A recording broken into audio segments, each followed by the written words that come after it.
Pemberian MPASI pada bayi. MPASI diperlukan karena mulai berusia 6 bulan, bayi membutuhkan tambahan energi, protein, dan zat besi.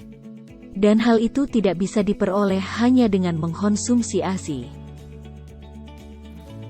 Kapankah waktu pemberian MPASI yang tepat? 1. Bayi sudah bisa mengkonsumsi MPASI pada usia 6 bulan. 2. Pada usia 6 bulan bayi sudah menunjukkan tanda siap makan. Tandanya bayi sudah siap makan adalah 1. Kepala sudah tegak. 2. Sudah bisa duduk tanpa bantuan. 3. Refleks menjulurkan lidah berkurang. 4. Tertarik jika melihat orang makan. 5. Mencoba meraih makanan dan membuka mulut jika disodorin makanan. Tujuan pemberian MPASI: 1. Memperkenalkan tekstur makanan pada bayi. 2. Meningkatkan imunitas bayi, karena kandungan MPASI diantaranya antioksidan, vitamin A dan Fe, yang sering dijumpai di hati ayam, bayam, ikan, brokoli, dan lainnya. 3. Membantu pembentukan tulang, sehingga MPASI harus mengandung protein dan kalsium. Tahapan pemberian MPASI: 1. Pastikan MPASI pertama menggunakan tekstur yang sangat lembut, supaya bayi mudah mengunyah makanan yang lembut dan menggumpal, walau tak punya gigi. 2. Selanjutnya perkenalkan dengan finger food, artinya makanan berbentuk padat yang sesuai ukuran genggaman bayi. Makanan bisa berupa kue atau sayur yang dapat dimakan sendiri oleh si kecil tanpa harus dibantu. Sebaiknya mudah digigit, dikunyah dan dipegang sendiri oleh bayi. Finger food sebaiknya diberikan pada bayi usia 8-9 bulan. Dengan memberikannya finger food dapat melatih si kecil untuk makan tanpa disuapi, sekaligus melatih keterampilan motorik halusnya, serta kemampuannya untuk menggigit dan mengunyah makanan. Jenis makanan yang bisa dijadikan finger food adalah 1. Sayuran rebus seperti kentang, wortel, kembang kol, brokoli, atau ubi manis. Sebaiknya dikukus atau dipanggang dulu sayuran tersebut hingga lunak. 2. Buah, apel matang, pir, mangga, pepaya, alpukat matang, pisang, dan buah naga. 3. Sereal sebagai camilan finger food untuk si kecil. Berikan sereal yang mudah dipegang olehnya dan pilihlah yang rendah gula serta tanpa tambahan zat pewarna.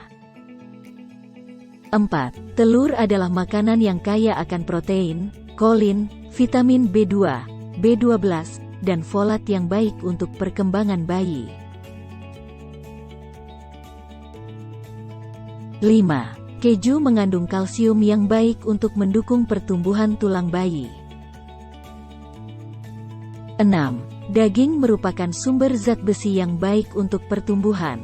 Disarankan memberikan daging sudah dimasak hingga empuk, lembut dan disuir. Bahan makanan yang sebaiknya dihindari untuk MPASI, yaitu 1. Garam, makanan tinggi garam sebaiknya dihindari karena ginjal bayi belum dapat mengolah garam dengan baik, contohnya makanan cepat saji dan instan.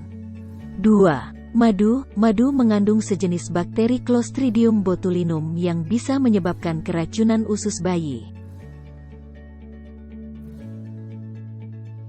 3. Gula, sebaiknya pemanis makanan yang berasal dari buah atau susu formula. 4. Pemanis buatan, hindari penggunaannya karena dapat beresiko kerusakan gigi dan diare. 5. Kacang utuh, agar tidak tersedak maka sebaiknya hindari memberi kacang utuh kepada bayi. 6. Teh atau kopi, tanin dalam teh bisa menyerap zat besi dalam makanan, kafein dapat menyebabkan sakit kepala, gangguan penyerapan kalsium dan kerusakan gigi. 7. Makanan rendah lemak, karena bayi membutuhkan kalori, sebaiknya diberikan makanan kaya akan lemak supaya punya cadangan kalori. Dampak jika pemberian MPASI tidak sesuai jadwal. Jika terlalu cepat, sebelum 4 bulan, menyebabkan anaknya belum siap, dapat mengganggu penyerapan nutrisi dari ASI dan beresiko obesitas. Jika terlambat, setelah 6 bulan, beresiko kurang nutrisi terutama zinc dan zat besi. Perlu diperhatikan dalam pemberian MPASI. 1. Jaga kebersihan tangan, makanan, dan peralatan makan. 2. Bahan makanan harus dimasak sampai matang. Proses memasak akan membunuh kuman pada bahan makanan sehingga makanan lebih aman dikonsumsi. 3. Boleh menambahkan minyak, mentega, atau santan. Anak-anak membutuhkan kalori lebih banyak untuk pertumbuhan dan perkembangan. 4. Pisahkan talenan untuk memotong bahan mentah dan matang.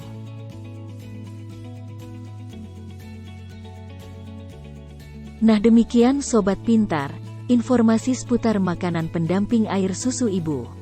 Semoga bisa menambah wawasan kita semua.